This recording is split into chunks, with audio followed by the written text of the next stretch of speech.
చెబుతా తప్పుగా అనుకోకండి. పల్లెటూరులో తిరిగేటోళ్ళకి బాగా అర్థమవుతుంది. ఏదో పెడుతున్నారంటే ఈ మధ్య భర్తలు వెనకమాల తిప్పుకోవడానికి ఏదో పెడుతున్నారంటగమ్మా.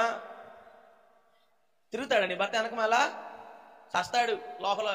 లోపల పేగుల్లోకి ఏదో దరిద్రం అంతా దూరి చస్తాడు. ఎవరో చెబుతారమ్మా ఇలారా, చిన్నపిల్లలు నీకు తెలియదు ఇలారా అని ఏ పనికి మాలిందో నీకు సలహా ఇచ్చింది. అది నువ్వు వింటావు. నువ్వు తగలబడింది కాక మిగతా వాళ్ళు కూడా తగలబెడతావు.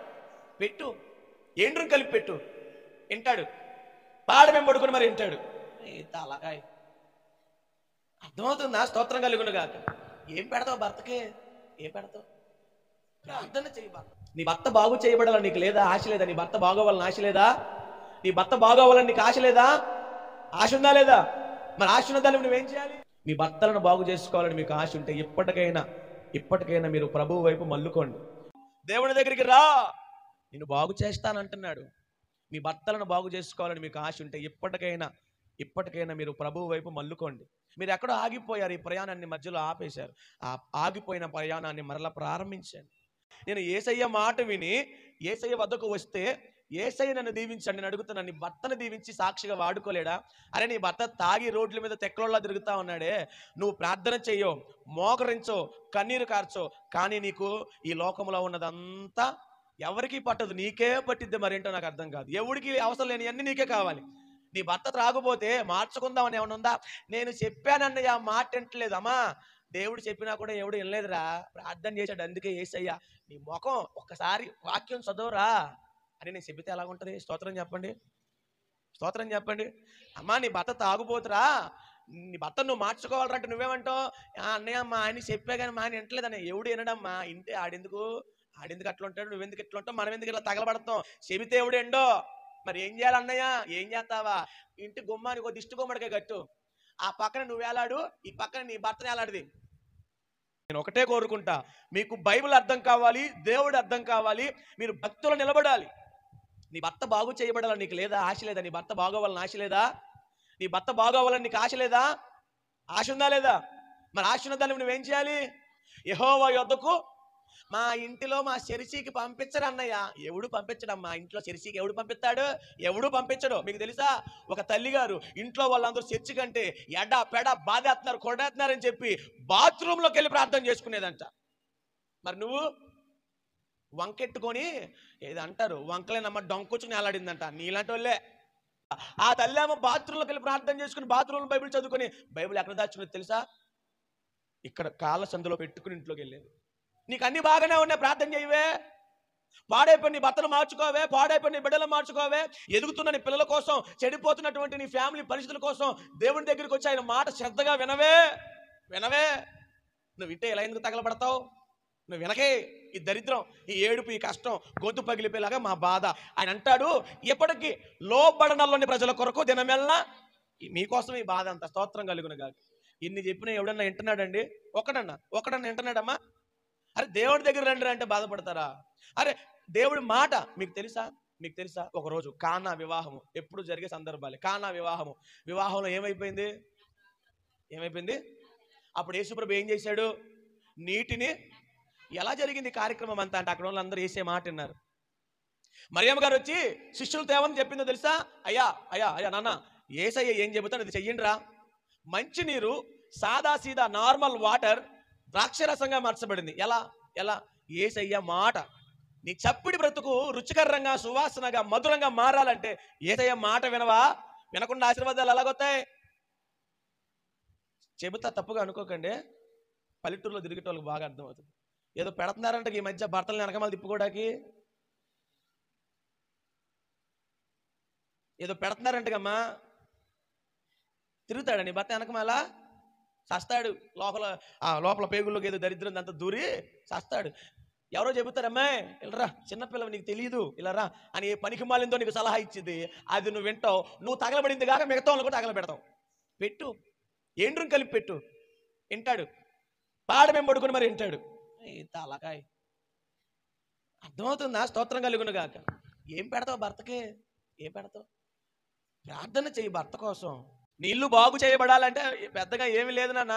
చెప్పే కదా, కుడి పక్క నువ్వు ఎడం పక్కన ఆయనో, లేకపోతే ఎడం పక్క ఆయనో కుడి పక్కన నువ్వు, మధ్యలో బూడిద గుమ్మడికాయో పుచ్చకాయో లేకపోతే సొరకాయో ఆనపకాయ ఏది గట్టినా ఎన్ని కాయలు గట్టు, అక్కడ నిమ్మకాయలు గట్టు, ఎండు మిరపకాయలు గట్టు, పచ్చిమిరపకాయలు గట్టు, కొబ్బరికాయలు గట్టు, నీ తలకాయ కట్టు, ఆల తలకాయ కట్టు, మీ అత్తన వాళ్ళ తలకాయలు గట్టు, మీ ఊర్లో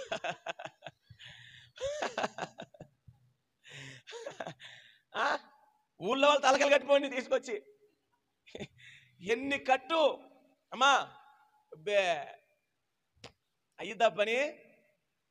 ఆడు కడతాడు కట్లు నీకును ఆడికి.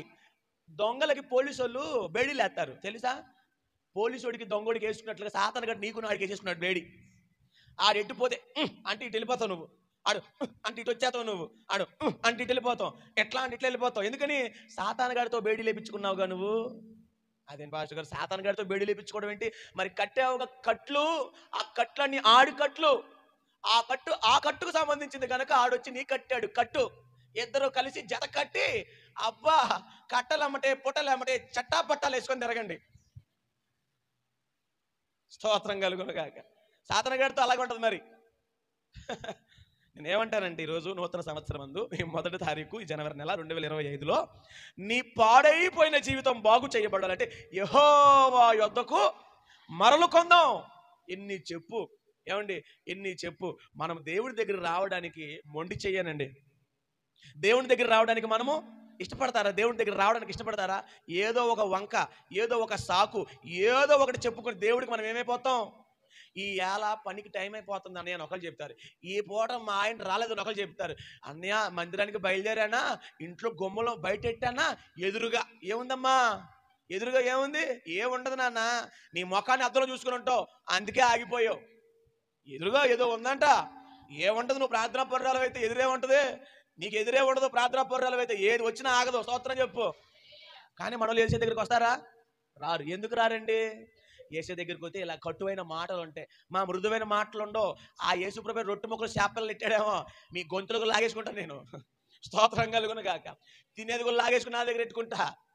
ఏసైనా కాతో గుర్తు జాలి తెలిసి నా రొట్టె ముక్కలు చేపలు పెట్టి చక్కగా ప్రేమ చూసి పంపించాను. మందిరం ఎట్లా ఉండవు, ఏ కాడికి రిన్ను సోపేసి ఓకే పామి బ్రష్ బర్ర కొట్టి బడకేసి బాది ఓకే నుసిమి జాడించి ఎత్తి పిండి ఓకే అని దండ మీద ఎర్ర ఎండలో తగలబెట్టేదాకా నేను ఊరుకొని చెప్తున్నా. చేతి మళ్ళీ మామూలుగా ఉండదు. ఎవరి కోసం ఇదంతా చెప్ప? ఎవరి కోసం? ఎవరి కోసం? ఊళ్ళో వాళ్ళ కోసమా? మన కోసమేనా? చెప్పండి. నా కోసం అని చెప్పండి. చెప్పండి, నా కోసమే. ఈ ప్రయాస అంతా నా కోసమే, ఈ కష్టమంతా నా కోసమే.